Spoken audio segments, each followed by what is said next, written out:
Coming up, what I do here makes the biggest difference. they go where there are no doctors, and they bring along with them a healthy dose of hope.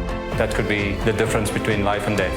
And start the new year off right and get a new you from head to toe. America's Pharmacist Suzy Cohen shares how you can build a better brain and body the natural way on today's 700 Club.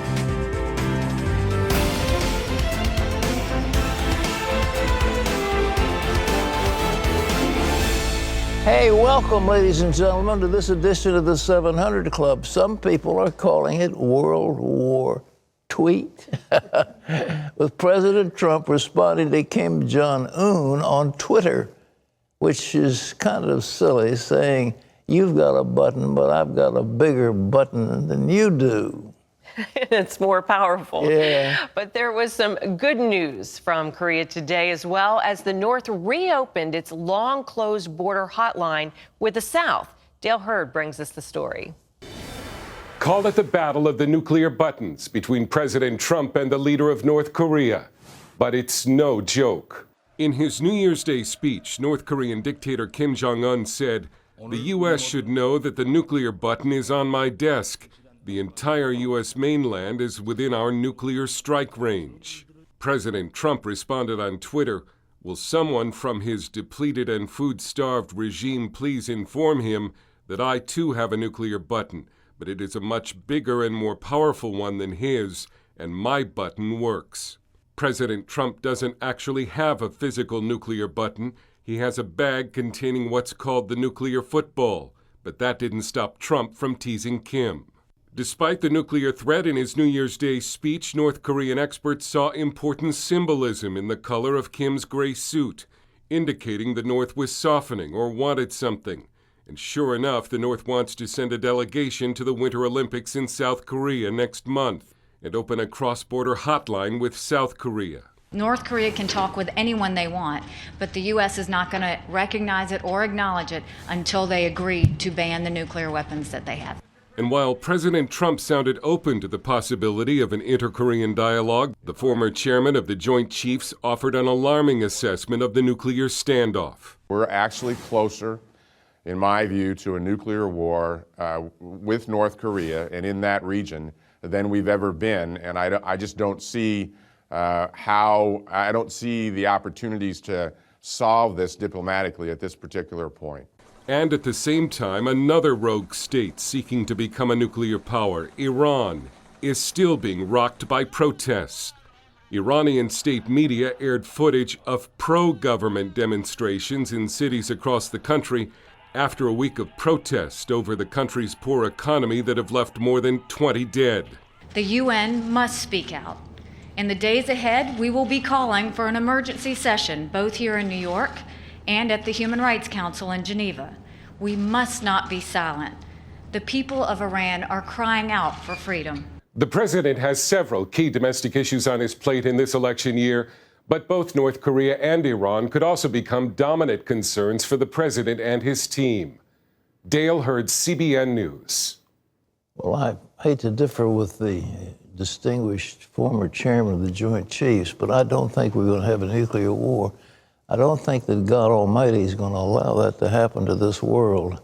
I think there are too many other important things to be done spiritually, and I just don't think that's in the Lord's plan for this world. But if he has to take out Kim Jong-un in order to accomplish that, that's what'll happen. But I just don't think we're going to have a nuclear war. Well, President Trump has a warning for another international group as well, and that is the Palestinian Authority, the PA. John Jessup has that. Well, Pat, the president apparently threatened to cut off American aid to the Palestinians in a pair of tweets Tuesday, saying, "We pay the Palestinians hundreds of millions of dollars a year and get no appreciation or respect. They don't even wait to negotiate a long overdue peace treaty with Israel." You'll remember Palestinians quickly protested when Trump said he would move the U.S. embassy to Jerusalem and recognize the city as the Israeli capital. Trump explained that the U.S. was simply addressing reality, that Jerusalem has been Israel's capital both in modern and ancient times. Well, a powerful winter storm is bringing snow and extremely cold temperatures from Florida all the way to Maine. The winter weather could hit areas that hardly ever see flurries, much less inches of snow. And the National Weather Service predicts a mix of snow and freezing rain for today into tomorrow. Can't even describe it. It's unbearable. I'm wearing 2 hats, 2 pairs of gloves. I don't know. I think this is the coldest winter ever. Savannah, Georgia hasn't had accumulating snow in nearly 8 years, but up 2 inches of both snow and sleet could hit the city and surrounding area. The storm is expected, Pat, to drop a foot or more snow in parts of New England. Hey, you haven't had, I was in, I think, Duluth, Minnesota. It was minus 25. Up in New Hampshire, it was regularly minus 20. And I traveled all around in that area in those wonderful days of politicking. And yes, it was cold, but you got used to it. I went around in a sports coat, and I didn't have any problem. It's hard to shake hands when it's that cold, isn't it? Well, I had, I'll tell you, out in Iowa, it got, I think it was someplace called Spirit Lake. It was minus 60 some. And, you know, you go out in the cold, and it's just one of those things you get used to. I was a jogger in those days. Every day I had to do some jogging, so cold or not, you just do it. And it was fun. It was nice. Well, we've got snow coming here tonight. Well, I understand. You see the television, storm warning, and then you look, where's the storm? Well, it's supposed to come tomorrow. Well, we'll see. But it's warm here. You know, we're not having any trouble. John? Well, Pat, the Department of Homeland Security has warned that terrorists could try to launch attacks with new technology. One potential tactic, using armed drones. CBN's national security correspondent Eric Rosales brings us that story. Imagine this baseball stadium behind me filled with fans. Now imagine an armed drone filled with chemical weapons flies overhead, releasing it, killing them. It's a horrifying scenario that may not be too far-fetched after the latest warning from Homeland Security, which suggests terrorists to start using armed drones to carry out attacks. According to the DHS, there's been an uptick in terrorist interest for using unmanned aerial systems as weapons to drop chemicals. You can take a quadcopter, off-the-shelf unmanned aerial vehicle that you can purchase for $99 at Radio Shack or Best Buy or even on Amazon, equip a small container on it, put an automated device on side just by using a trigger that you can get for 99 cents at a hardware store, fly it over a civilian area, and thereby you have a roving, chemical, unmanned aerial weapon. Greg Roman leads the Middle East Forum, a research center working to defend our country from threats in that region. Roman says ISIS already uses drones on the battlefield to drop grenades and other explosives. Now Homeland Security is also concerned about drones targeting commercial jetliners. The DHS bulletin states unmanned aircraft systems highlight sustained concern regarding threats against commercial aviation and air cargo, including explosives, poisons, or toxins. Airports across the country already deal with close calls between drones and jetliners taking off and coming in for landings. There is this balance between civil liberties and national security, but I don't think there's anywhere written in the Constitution that someone has the ability to operate a drone with unfettered access without regulation. There is some concern regarding the regulations regarding drones, even in the private sector. First attacking commercial airlines, but then what about other government buildings? You know, what about churches? You know, what about people's homes? So it would not just stop at a plane. The big picture is that Homeland Security's fight is shifting, ever adapting against ISIS, who is losing ground on the battlefield, but continues to have branches throughout the world. Eric Rosales, CBN News, Washington. Thanks, Eric. Well, in political news, Orrin Hatch, the longest-serving Republican in the Senate, won't be back for another term. In a video message, Utah's senior senator announced he will not seek re-election next year. That opens the door for a run by Mitt Romney, whom Hatch has courted in the past to become his successor. Hatch's decision could be a blow for President Trump, who will be losing a staunch ally, as opposed to Romney, who may not be as supportive. Press Secretary Sarah Huckabee Sanders says the president is sad to see Hatch go. And Senator Hatch said he's always been a fighter, but he's added that every good fighter knows when to hang up the gloves. And Pat, as you know, he served as the chairman of several key committees, including the Judiciary and most recently the Finance Committee. Well, he played a key role in that tax cut bill, and I think it's important. But we'll miss him. He came down here, and you know, we were in our chapel on our knees praying together. He's a great guy, and I'm sad to see him leave the Senate. He's been a real strong senator and a chairman and a voice for reason and righteousness. He's a good man. And, you know, it's amazing. Mitt Romney's coming on the scene, and he called the president a con man and a few other nasty things. So we'll see if he'll come together. But Mitt was a friend, too. I asked Mitt, I said, how in the world did you pay off that debt for those Winter Olympics out there in Utah? He said, well, I just went to 180 people and asked for $1 million each, and that paid the bill. Oh, just like that. Yeah.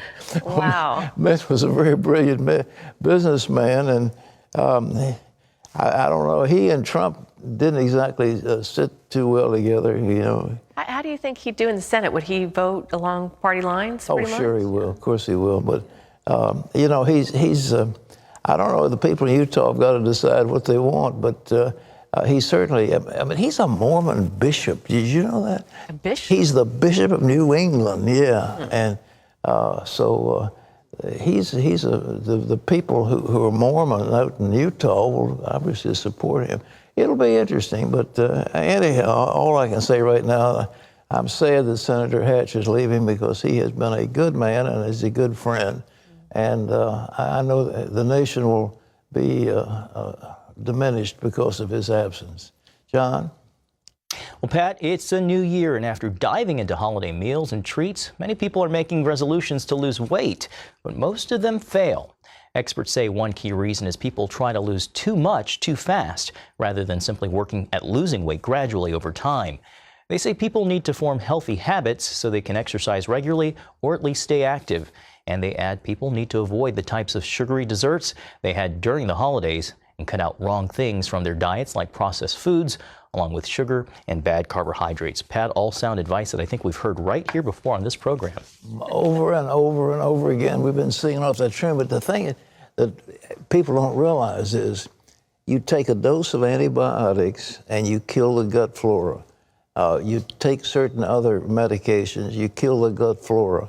And if we don't have the appropriate flora in our intestines, the food we eat will turn to fat, and we'll have a hunger and a craving for certain foods.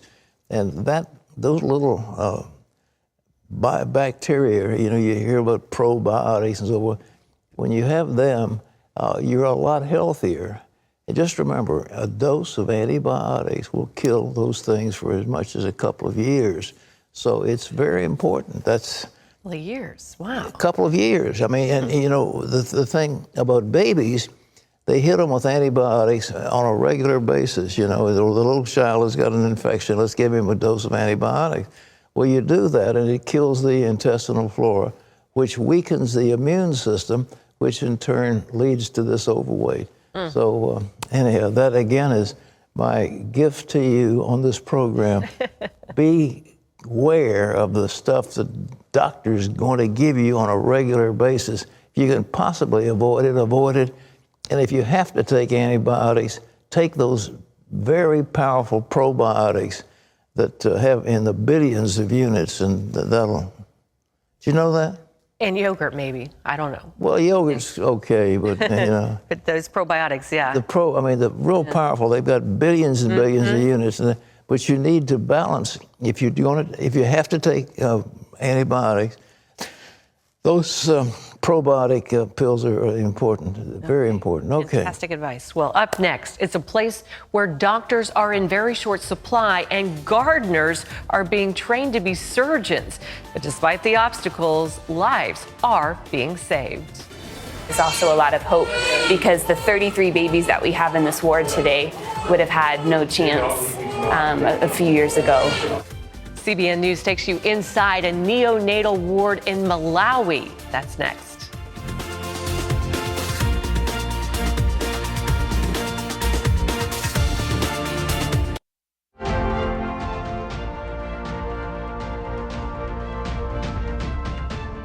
Well, in 1996, Rainier moved his family to a remote corner of Africa to be a medical missionary.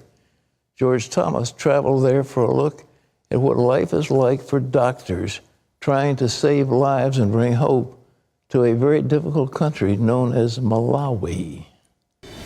Dr. Rainier Tahar's commute to work takes just a few minutes. Sometimes at night, when they call me for an emergency, it goes a bit faster. Sure. Sometimes on the bicycle. Dr. Tahar started as the medical director of Nkoma Hospital in Malawi in 1996.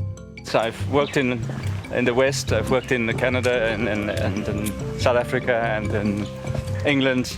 But I think what I do here makes the biggest difference. As medical director, Tahar hired Dr. Catherine Hodge to solve a problem. The hospital approached me and asked me to consider opening a neonatal unit because they recognized that it was just a missing piece of the hospital care. They do what they can with the little they have. Babies sleep 5 or more to a bed. The smallest sleep in makeshift incubators. We designed this box which just has warming light bulbs underneath, and since then I don't think we've ever had a hypothermic death. Yes, even during an African summer, underweight babies die of hypothermia. Hodge was obviously the perfect person for this 2-year journey, but she had to go through an emotional learning curve along the way. A lot of grief because in the States I had never seen a child die, even once. And then with time was able to move to this new role of setting up a really heartbreaking unit, but one where there's also a lot of hope because the 33 babies that we have in this ward today would have had no chance a few years ago, most of them. To understand the magnitude of the healthcare crisis here on the African continent, you just need to look at the doctor-patient ratio. For example, in the United States, there are about 400 patients to 1 doctor. Here in Malawi, get this, there are 50,000 patients to 1 single doctor.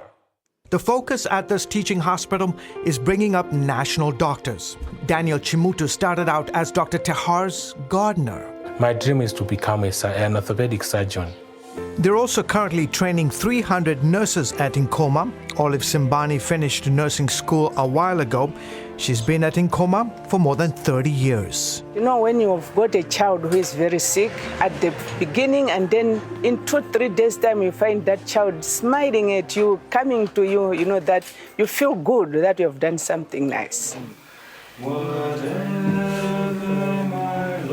As you can imagine, living in a rural community like this can be difficult, both at work and at home.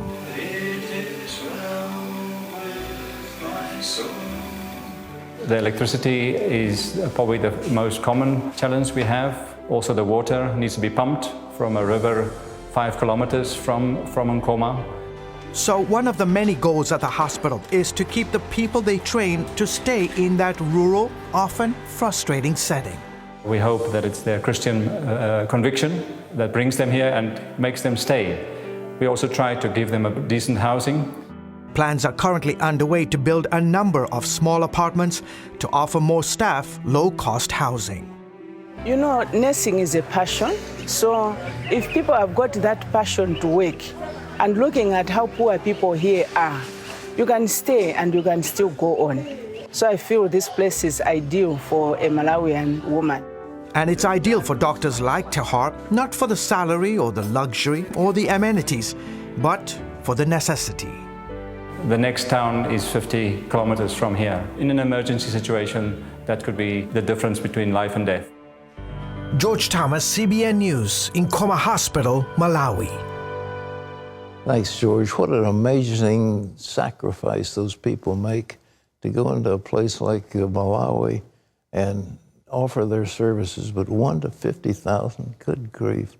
They must be worked to death, but I guess that's, you know, they're avoiding death to so many. God bless them. Wendy? Yeah.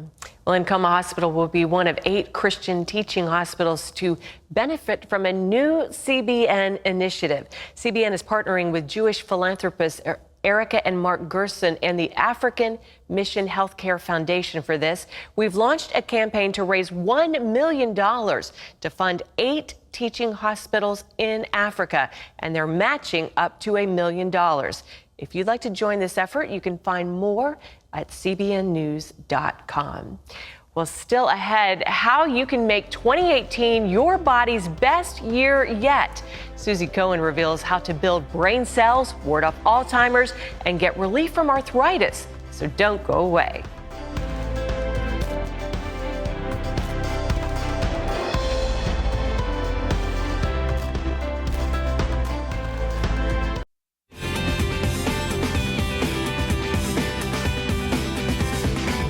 Well, welcome back. You're watching the 700 Club. Now, I want to introduce to you a good friend who's been on this program several times, Suzy Cohen. Now, she's the pharmacist who's not afraid to stand up to the drug companies. She says many of what they sell actually robs your body of what it needs. And now Suzy is revealing how you can boost your brain and your body without taking a single drug prescription. Suzy Cohen is America's most trusted pharmacist. For more than 2 decades, she's explored the use of vitamins, minerals, and supplements in the treatment of medical ailments. Suzy prefers alternative medicines instead of synthetic drugs to help the body heal naturally without harmful side effects. That's very helpful. Well, she's a marvelous person, Suzy Cohen. This latest one is called Recipes for a Better Memory, and it looks so attractive and all kinds of pretty pictures. Suzy, it's good to see you. Thanks. Thank you. Thanks for having me. Well, thanks for being here. All right, let's start with a memory. What are you going to tell us about that? This looks fascinating, all these beautiful pictures of all these nice things we can eat. Right? And they're delicious recipes, too. And one of the simplest ones is one of the most powerful for your brain. What's that? Avocado toast. Come on. Yes, and I eat it every morning for breakfast. Well, now, wait a minute. That's a piece of brown bread, and you've got avocado. How do you do that paste? It's simple. It's just avocado. I spread it on there. It's nature's mayonnaise. Yeah. And the beautiful thing about it is it helps with memory over time because avocados have a rich supply of glutathione, which is a powerful antioxidant. Yeah. And it sweeps away free radicals from your brain. And in addition, it also supplies oxygenation to the brain. So your brain needs oxygen in order to be nourished. And we have to feed our brain somehow. I mean, if we don't feed our brain, who else will? So those Mexicans that have all that avocado, they're eating properly? Is that what you're saying? Yes. One more reason to enjoy guacamole. Yeah, okay. But I eat this for breakfast. I just put a squeeze of lime on it and sometimes radishes, and it's actually very good. You can also scramble up an egg. You've got a whole array of things here. What else have you got? So these two herbs are interesting. They're both found inside of memory script. And the first one is phosphatidylserine, which, as you know, is helpful for sleep. Well, I take that regularly. A lot of people, you see, well, my memory is good enough to remember phosphatidylserine and phosphatidylcholine. The fact that you can say that and distinguish those two amino acids is impressive. So we have to protect our brain because, let's face it, our brain is under attack. Yeah. We eat foods, they contain MSG, they contain artificial flavors and sweeteners and all kinds of junk. Food is not what it used to be. Talk about the MSG. I mean, I went after the soup companies, and they all, one company began to advertise, we don't have any MSG, but they're loaded into everything. Yes, they do. And I have a Google alert set up for MSG so I can track what's happening in the market globally. And it's a marketing campaign designed to improve the sales of MSG. They put it in everything. And MSG there's arguments that could be made for both sides of it, but essentially it breaks down into something that leaves the body with glutamate. And glutamate is an excitotoxin. Yeah. And it can make the cells, vibrate enough to where they eventually die. It's an excitotoxin. So the way to balance that is to improve levels of GABA. Glutamate goes to GABA in a chemical reaction through complements of an enzyme in our body that is abbreviated as GAD.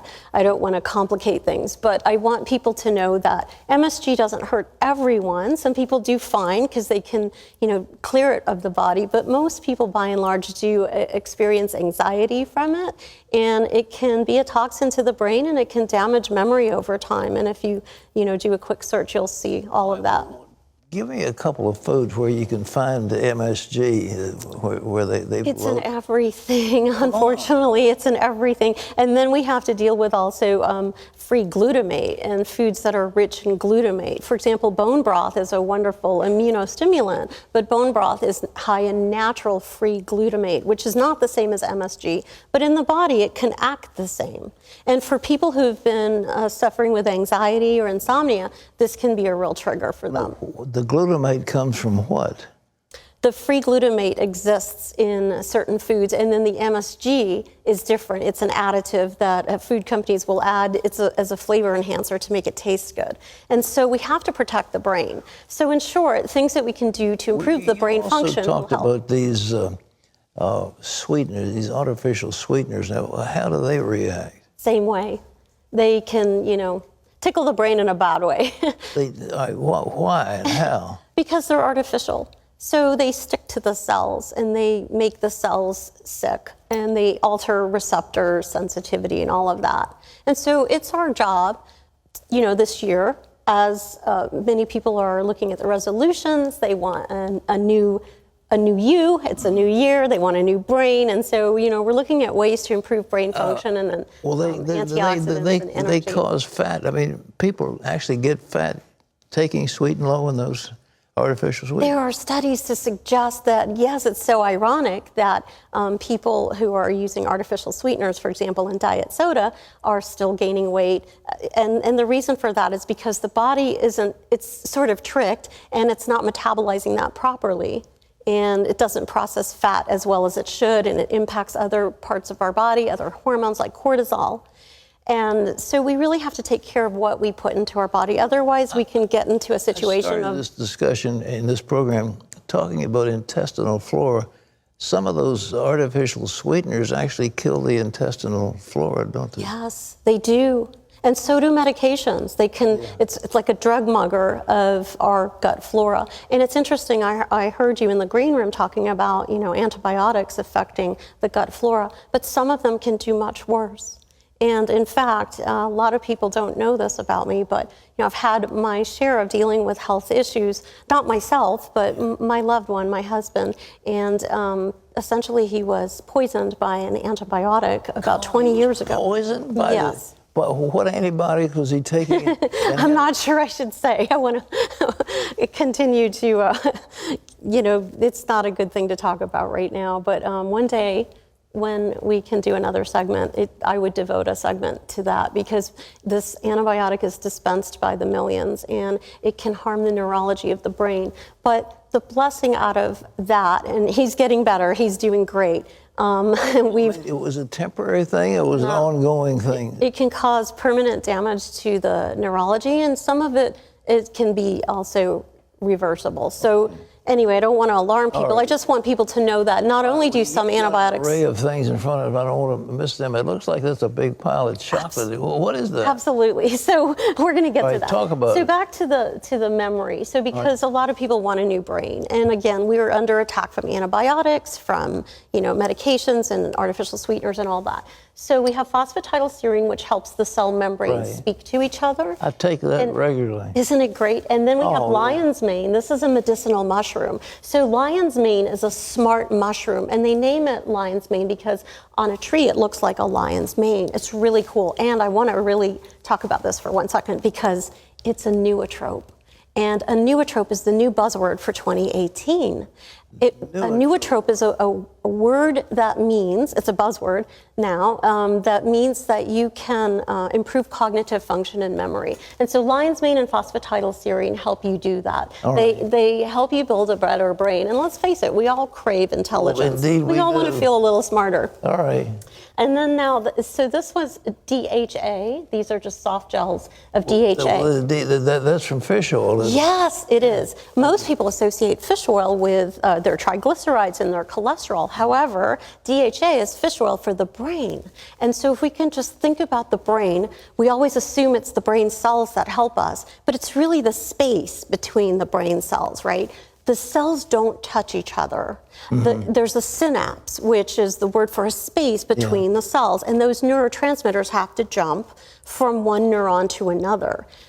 we are only as smart as how well we can get those neurotransmitters across the space, across the synapse. Well, and the DHA helps that. Well, now, this is official, but what kind is it that has the DHA? The other's EPA in it. Fish oil naturally contains both EPA and DHA, but I formulated this to be a very high DHA. It's super potent, and it has a little bit of EPA because they work synergistically. All right, well, now but DHA... do you make that available yourself? I mean, I do. It's at my website. Okay. All of these are. All right. And so the DHA, and people can buy it anywhere. It's a wonderful supplement that is widely available. And in my formula, I actually put a little vitamin D to make it work better and support Does fish oil hurt you if you don't have the DHA? The EPA, is that bad for you? They need to be in some kind of ratio. So yeah, you want to have a healthy proportion of that. And a lot of people don't want to eat mackerel. They don't want to eat, cod and tuna. And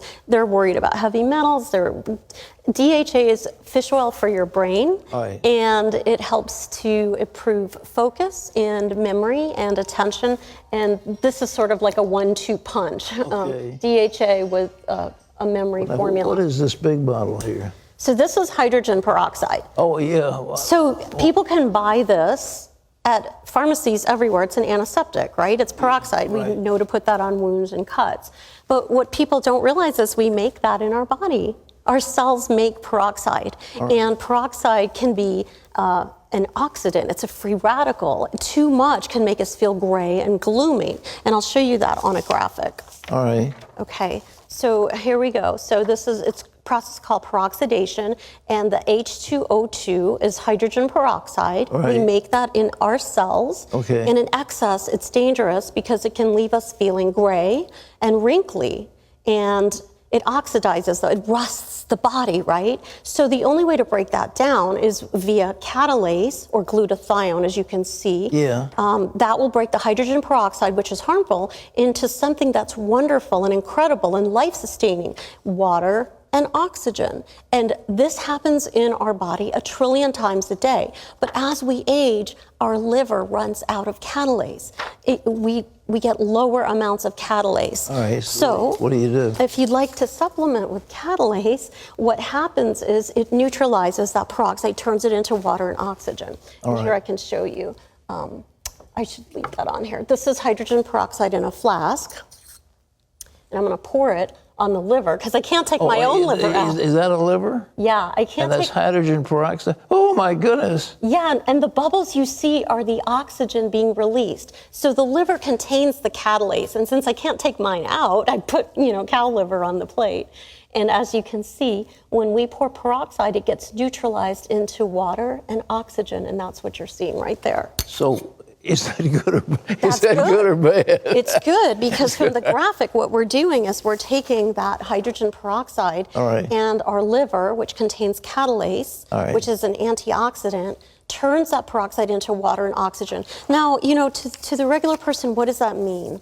Yeah. It's hard to say for every single person who supplements with it, but I can tell you this, if you look in the mirror and you're not really happy with, the signs of aging and the vibrancy of your hair, maybe an antioxidant like catalase would be right for you. So people need to think of catalase as a new antioxidant, such as vitamin C or vitamin E or glutathione. It's sort of like that. It's very specific to breaking down hydrogen peroxide and also formaldehyde. The glutathione, what is the effect of that? It doesn't come, if you take that by itself, it's not going to do anything. It's got to change it. It works better with catalase together to break down peroxide, but it's also a powerful antioxidant. And then the next way that we can help ourselves this year, a lot of people want to be more flexible. They, want to feel less creaky when they get out of bed. And so one of the most powerful things we can do is take supplements of frankincense, which is known as boswellia in the medical world. Boswellia. It's also frankincense, and that's what's shown right here. All right. Okay, and then, so that help us be more flexible. And then the next one is the battery. And I've brought the battery to show people that our cells contain mitochondria. And the mito, for short, produces ATP and is cellular energy in the body. It's our battery. But most B complexes don't get into that There's a new form of B12 called adenosylcobalamin, which I'll just call it adeno B12, and it gets into the mitochondria, so it gets into the battery of the cell. It's amazing, and it really powers up the cell to produce more ATP. People have been pushing B12 forever. I mean, sublingual B12 and all that kind of thing. True, but it doesn't always work, and there's shots of it, and sometimes it's effective for a short period of time, but then it stops working, and that may be because our body doesn't have all of the minerals and nutrients and cofactors to activate that synthetic form. Adenosylcobalamin and methylcobalamin are more natural, and they get into the cell, and then they get into the battery. The battery is the mitochondria. Yes. That's the cell yes. core. And that's where you want your vitamins to get in. And unfortunately, most do not. So that's the key. And then the final piece is for people who are interested in energy and detoxification. Everybody knows what a green drink is. It's a powder, you mix it with water. Yeah. But most of them taste like freshly mowed grass. So if you want to smell this one, this is one that I formulated that's free of goitrogens. A goitrogen suppresses iodine. Smells good. It's fragrant. Yeah. It's sweet. It's naturally sweet from acai and pineapples, and it's mixed with dulse. What is this? This is thyroid greens. Does it affect your thyroid or what? Yes and no. No. So yes, it's safe for people with a thyroid condition. It was formulated by myself for people because most other greens on the market contain cereal grasses and things that can harm the thyroid. So over time, it hurts their thyroid over time. Well, I know so one company that sold barley green. That was the big thing, barley. Yeah. And wheatgrass. Yes, and those are greens too. And so some of them are they good or bad? It depends. If you have a thyroid condition, they're not great because they're raw goitrogens that are suppressing iodine. So this is good for everybody, whether or not you have a thyroid problem. But say you're not eating your fruits and vegetables every day, so you have this nutritional gap. Okay. So you can fill that. If you can't eat your greens or the ones you're taking taste like freshly mowed grass, then you can drink them. Suzy, how do they get in touch with you with all these interesting things? Your company formulates and sells all these things that we're talking about? Yes, my company is basically me. So I've downloaded 30 years of knowledge as a pharmacist and holistic practitioner, and I understand metabolic pathways really well. So, to formulate supplements that are very targeted, I'm the girl you want for this job. All right. How do we get hold of you if we want to get some of these things? So I have a special at my website. It's suzycohen.com/700. And for our viewers only, I will be giving away the ebook. It's instantly downloadable with all of these recipes, help you with memory, so eat to preserve your mind, and also a free 2-week supply of the Mito B complex. My goodness. This one right here. It's this one. The 12. Yes, it gets into the battery of the cell with every purchase. So that's what's happening today at suzycohen.com/700. And I will take really good care of everyone. All right. Suzy Cohen, you're terrific. Ladies and gentlemen, she knows what she's talking about. And again, it's Suzy Cohen 700. Is that what? suzycohen.com/700. And we have all kinds of resources and free ebooks and everything. Well, I appreciate you doing this, and I hope because people really do want better memory, and I'm familiar with most of these things. Of course, I do not slather that comes from a nut, doesn't it? The green. Which one? No, the one that's on the toast over there. Oh, the whole wheat. Yeah, that's fine. So you can eat any. I put my avocado on sourdough bread. The basic take-home message I have for people today who are starting the new year fresh is you can do it. And if you just put your mind to it and change some of the easiest habits possible, it will be simple. As an example, the people who have the worst memory, ironically, will be the ones who forget to take their supplements. So a simple trick you can do is just put this by your toothbrush or whatever supplement that you want to be taking, whatever it is. Put it by your toothbrush, you won't forget. Are we killing ourselves? There's so many fat people in this country. I mean, really fat. I think people forget that food is a choice, and every time they pick up a meal from their store or grocery store, they have a choice. And it becomes a habit that's reflexive when you start, stopping every day after work at the, fast food chains and stuff like that. Every day becomes a habit, and then you start to do it without thinking. And, that's where we get into trouble. But an occasional indulgence, I'm all for it. Well, Suzy, thank you for being here. Ladies and gentlemen, this is a trick for your memory all the way up and down the line. From guacamole up through some of these things that will deal with your memory and phosphatidylserine. That's a hard thing to say, but when I talk about phosphatidylserine and phosphatidylcholine, they look at you like you must have a good memory. You couldn't remember those things. But anyhow, Suzy. It's amazing, and studies show that it helps consistently improve depressive symptoms and memory recall with the phosphatidylserine. I take it. It's in their neurotropes, the buzzword for 2018. Every day I take phosphatidylserine, and it's good. But anyhow, thank you, Suzy. God bless you, and we appreciate this. Folks, you can be better. There's no reason to say I'm getting older, so I've got to, things have to go away. This is Recipes for a Better Memory, and you can get this on Suzy's website, too. Interesting, all kinds of walnuts and interesting they food. used to tell us you can't build any more brain cells, but that's not true. It's done through a process of neurogenesis, and we all know genesis, the creation of, and neuro, short for neuron, which is a brain cell. So through the process of neurogenesis, we can build a better brain. So we don't have to have them decline over the years, that's what you're saying? We don't have to, absolutely not. We can keep it plastic by doing puzzles and keeping our brain active and eating right, exercising is huge, and of course supplementation if necessary. I'm going to 100 or better, and I want to make sure I've got all these things. Suzy, thank you very much. Wendy, are you on to all that stuff? I know you are. Oh man, a better brain and more energy for 2018. I will take it. Thank you so much, Suzy and Pat. That was great information. Well, still ahead on the 700 Club, it's your chance to ask Pat. Joanne asks, if God only answers prayers according to his will, what difference does prayer make? We've got another round of your questions, honest answers coming up, so don't go away.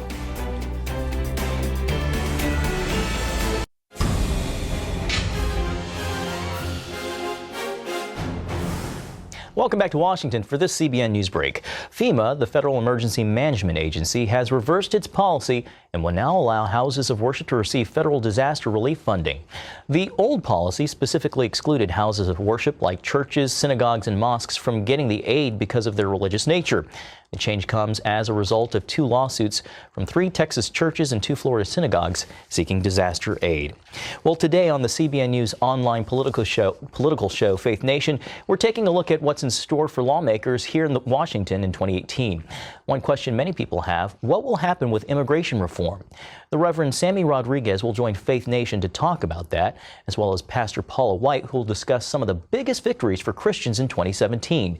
You can watch today beginning at 12:30 Eastern and find Faith Nation on the CBN News Facebook page. The address is facebook.com/CBN News.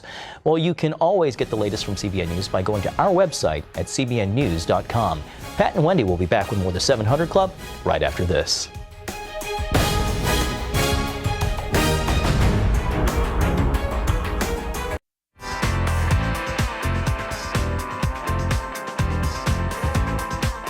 Welcome back to the 700 Club.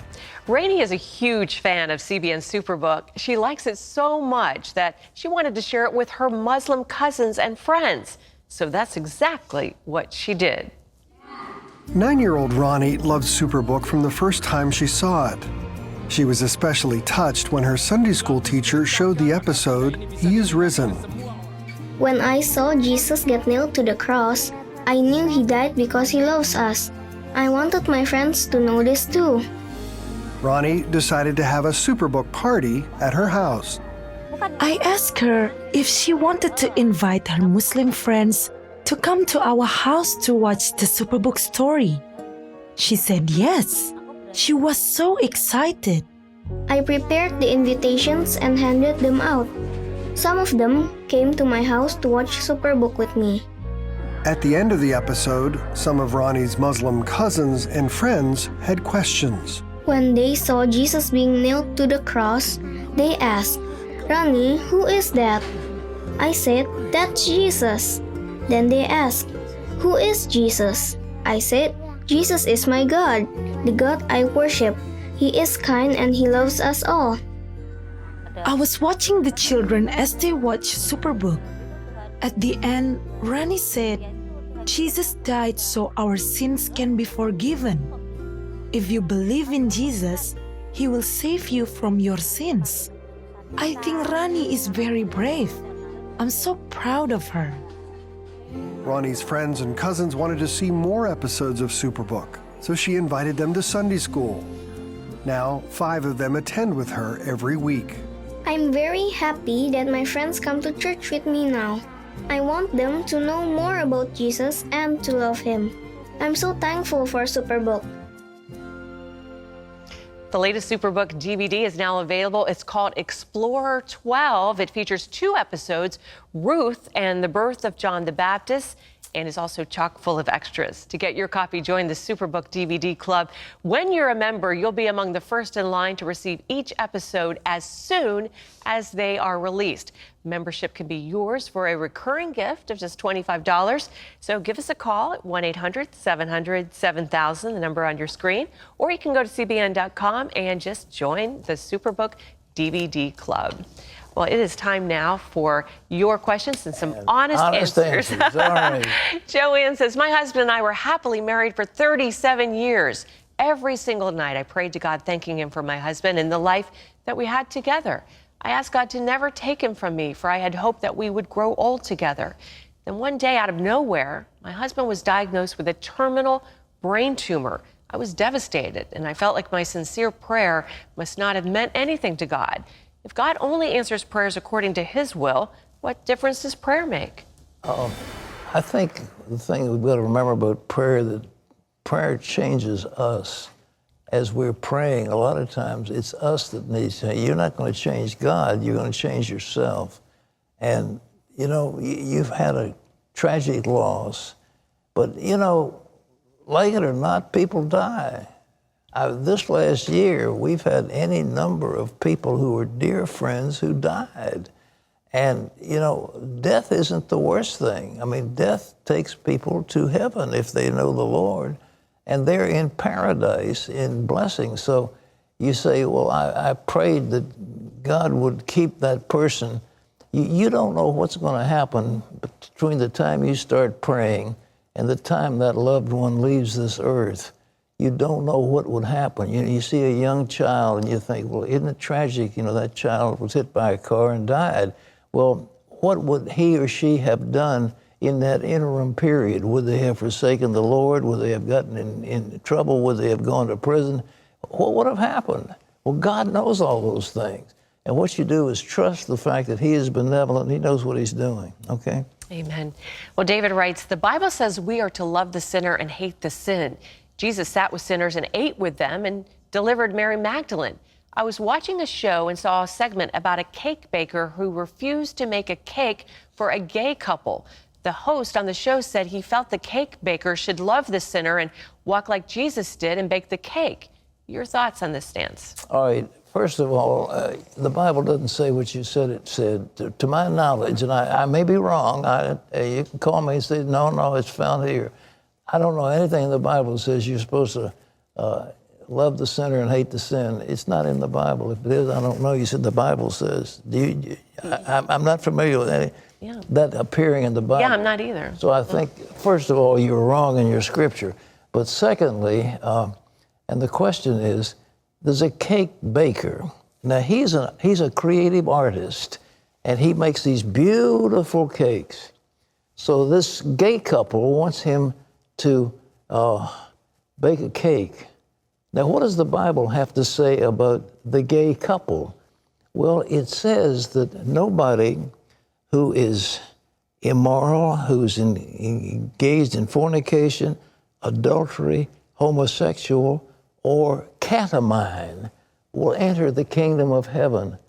So the cake baker says, what you want me to do is make this beautiful thing and use my skill to create something that may well have the effect of sending you to hell. Now, all that baloney about love the sinner and all that stuff, I mean, that doesn't apply. That cake baker was right on, and now the state is trying to force him to do what he feels is wrong. And the Supreme Court right now is considering it, and I think they're going to come down on the side of the cake baker. All right, what's next? Katrina says, I go to a church that says if you wear makeup and jewelry, you will not go to heaven. Please speak on this. There's nothing in the Bible that says any such thing. We're not, it warns women about adorning themselves, because you should adorn yourself with a humble spirit and a heart of compassion and righteousness and so forth. And that's the adornment that the Lord is saying for the ladies. But the idea is that you wear a piece of jewelry going to hell. There's nothing in the Bible says that. And I think these churches go overboard, and so I think good-looking ladies are kind of nice. I don't know why we have to make them all look drab. I go to a desert island, I'm still taking my lipstick. Well, we leave you with today's power minute from 2 Corinthians. For no matter how many promises God has made, they are yes in Christ. Well, tomorrow, he's the NFL's premier lineman, and he's taking a stand for the flag and social justice. Interesting. See you then. Bye-bye.